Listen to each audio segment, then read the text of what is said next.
జై శ్రీమన్నారాయణ. భగవద్బంధువులారా, నేటి సమాజంలో వ్యక్తుల మధ్య పరస్పరం ప్రేమానురాగాలు తగ్గిపోయినాయి. అవన్నీ పెరగాలి, మానవీయ విలువలు కలగాలి. అందుకోసం జగదాచార్యులైన శ్రీ శ్రీ శ్రీ చిన్నజీయర్ స్వామి వారి మంగళాశాసనాలతో వారి 70వ పుట్టినరోజు సందర్భంగా ఒక మంచి కార్యక్రమాన్ని ఏర్పాటు చేసుకోవడం జరిగింది. మన ఉభయ తెలుగు రాష్ట్రాల్లో శ్రీరామ హృదయం అనే పేరుతో వాడవాడలకి ప్రతి గుమ్మం దగ్గరికి శ్రీరామ హృదయం అనే పేరుతో శ్రీరామ కలశాలు బయలుదేరి వెళ్తున్నాయి. రామ హృదయం అంటే మనందరం రాముని హృదయంలో చేరాలి, రాముడు మనందరి హృదయంలో ఉండాలి. ఈ భావనతో అందరికీ కూడా రామచంద్రుడి గురించి తెలియజేస్తూ కార్యక్రమాన్ని ముందుకు తీసుకెళ్తున్నాం. నవంబర్ 8వ తారీఖు జీయర్ స్వామి వారి 70వ పుట్టినరోజు. ఆ తర్వాత 4 రోజుల తర్వాత 1001 కలశాలతో అభిషేకం జరుగుతుంది రామచంద్రుడికి. ఆ అభిషేక కార్యక్రమానికి ఈ 2 రాష్ట్రాల్లో ఉండే భక్తులందరూ తాకిన ఆ కలశాలనే అభిషేకానికి వినియోగిస్తాం. ఇది మహత్తరమైన భాగ్యం కదా.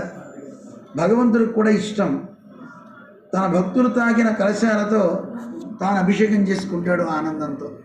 మనందరికీ మంచి శక్తిని, బుద్ధిని, బలాన్ని ఇవ్వాలి, సమస్యల్ని ఎదుర్కొనే శక్తిని ఇవ్వాలి. అలాంటి గొప్ప రామచంద్రుని యొక్క అనుగ్రహం మనకు కలగాలంటే మనం చేయాల్సిన పని అంటూ ఏం లేదు.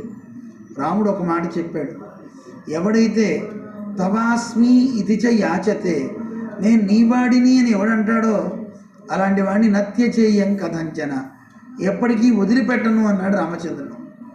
ఒక మాట మనం అందరం అందాం, రామా నేను నీవాడిని అందాం, మనని తప్పక అనుగ్రహిస్తాడు రాముడు. మన దగ్గరకే రామ హృదయం వస్తుంది. ఇప్పుడు సింహపురిలో ఉన్నాం, నెల్లూరు పట్టణంలో. ఇక్కడ ఉండేటువంటి శ్రీమాన్ పెంచలయ్య చౌదరి గారు, మిగతా వాళ్ళంతా కూడా కలిసి ఈ కార్యక్రమానికి కాస్త బలాన్ని ఇస్తున్నారు.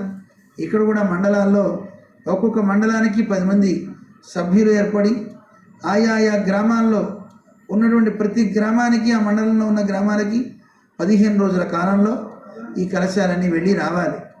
అంటే ఇక్కడ ఆంధ్ర రాష్ట్రంలో ఆగస్టు 13వ తారీఖు నుంచి 15 రోజుల పాటు ఈ కలశయాత్ర జరుగుతుంది. శ్రీరామ హృదయాలందరినీ పలకరించబోతున్నాయి.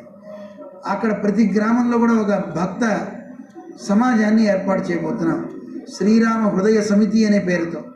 మీకు కూడా ఆసక్తి ఉందా? రండి, స్థానికంగా ఉండే మన భక్తుని కలవండి. కలిసి మీరు కూడా వికాస్ తరంగిణితో కలిసి కార్యక్రమాలను ఇంకా ముందుకు తీసుకువెళ్తారు. కానీ ఈ కార్యక్రమంలో వికాస్ తరంగిణితో పాటుగా స్థానిక భజన సమాజాలు, పోరాట బృందాలు, ఇలాంటి ధార్మిక సంస్థలు ఎన్నో ముందుకు వస్తున్నాయి. అలా వచ్చేటువంటి వారందరికీ స్వాగతం పలుకుతున్నాం. మన జిల్లా మొత్తం కూడా రామభక్తి రసాయనంగా తయారవ్వాలి అని కోరుకుంటూ అందరికీ స్వాగతం పలుకుతున్నాం. జై శ్రీమన్నారాయణ.